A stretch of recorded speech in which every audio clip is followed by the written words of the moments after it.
This may look like something from science fiction, but it might hold the key to our future energy supply. Researchers here are trying to replicate the light and heat of the sun using 149 lamps as big as cinema projectors. This is for an LED solar simulator system, a sun simulator that is LED, an LED light so huge that it would simulate the sun.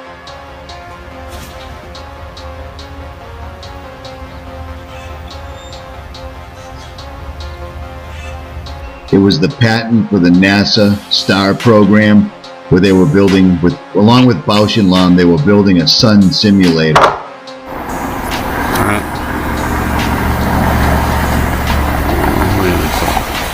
That is strange too.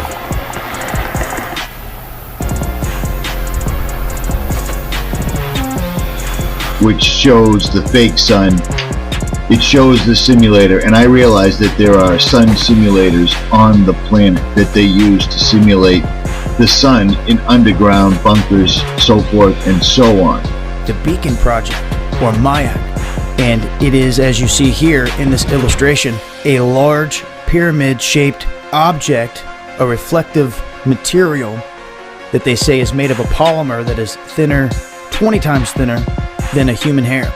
Like this right here is as good as it gets. You can tell the sun or a sun simulator is right there for the most part. You can see it. But it's totally, your view is obscured totally, so you cannot see it completely. Russia's artificial star was sent to orbit, but no one could see it. The artificial star of the Russians, MAYAC, was successfully orbited and set to become one of the brightest objects in the night sky. Satellite was launched at Baikonur Base on July 14th, and when it entered the orbit, it opened the solar reflector. The technology to do this is so widespread and so well known throughout the industry that China, they're launching an artificial moon into orbit. This is Professor Harold Haas. There he is holding a little LED bulb, giving his TED Talk back in 2011. Professor Harold Haas introduced the Li-Fi technology. This is not just a sun simulator. This is a monster satellite that can be deployed to beam frequencies. These light frequencies, these LED frequencies, they carry information, they carry data. It's the pride of Professor Bernhard Hofschmidt. He showed me how it all works. And then I find other YouTube channels that are working on the exact same thing. And as you can see in this video, he's showing you the layout, the design of the solar simulator, which is right here. It's all the same paperwork, so we're all on the same page, no pun intended. But he has got pictures of the sun, much like the ones we showed you back in March, but these are way better. Way better. You can tell that this is not legit. Look at the straight line of the flares coming off the sun going straight up and straight down.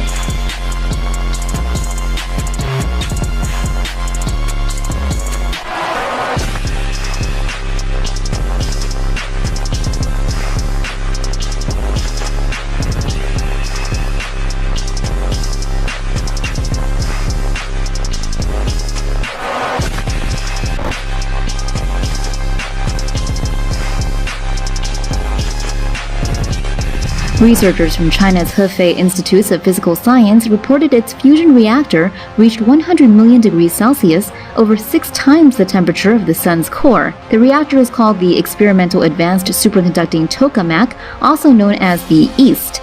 The donut-shaped machine supports nuclear fusion by using magnetic fields that keep hot plasma from melting the exterior walls of the tokamak. But it appears that for the first time, one of the large New World Order companies, Boeing in particular, has actually shown this for the first time without a doubt. And it's a huge case of predictive programming. Now, in Article 464 entitled Sun Simulated Disclosure, they knew the sun was dying in 1961. I showed that sun simulators using reflectors and arc lamps have been used to disclose that the powers that be already knew in 1961 that the sun was dying and that sun simulators would be necessary. A photo surfaced, a gentleman sent it to me from Crazy Horse, South Dakota. And in the photograph, a hexagon appeared in the upper left-hand corner. He sent it to me to look at. I kind of compared it to the sun simulator because it does have similarities. But we don't know for sure what we're dealing with here. It almost looks like there's two. China is to launch a fake moon into space that it hopes will illuminate one of the country's biggest cities. Officials in Chengdu announced plans to place a satellite by 2020 capable of reflecting sunlight onto the streets at night, claiming it will be bright enough to entirely replace street lights. Tokamak. According to futurism, nuclear fusion is a thermonuclear process that occurs when the nuclei of two light atoms combine and form a heavier atom. This process results in release of energy in the form of heat and light.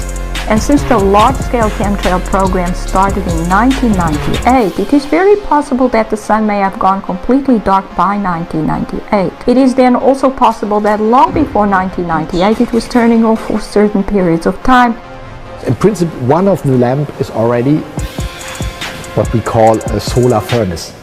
We can concentrate. The only thing we'll do, we put more on the side to bring all the folk key together. And when that's done, this is what can happen in a very short period of time.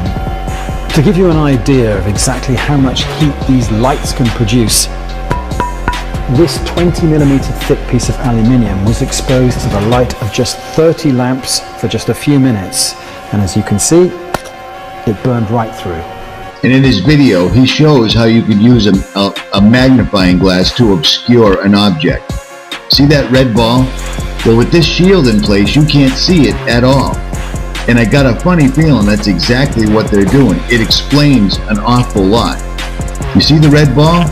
Well, if you move the glass a certain way, you can't see it at all. And that's what they're doing to us right now. They've already done it. They have been beaming these frequencies at our brains and over our nations for a long time. People have been taking these pictures in our skies for a long time. This is happening.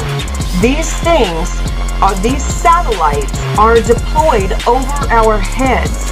It may well still take many years before the research being done in Jülich brings a tangible benefit. But here, they believe using light to generate heat to combat global warming is the way ahead. Dominic Kane, Al Jazeera, Jülich.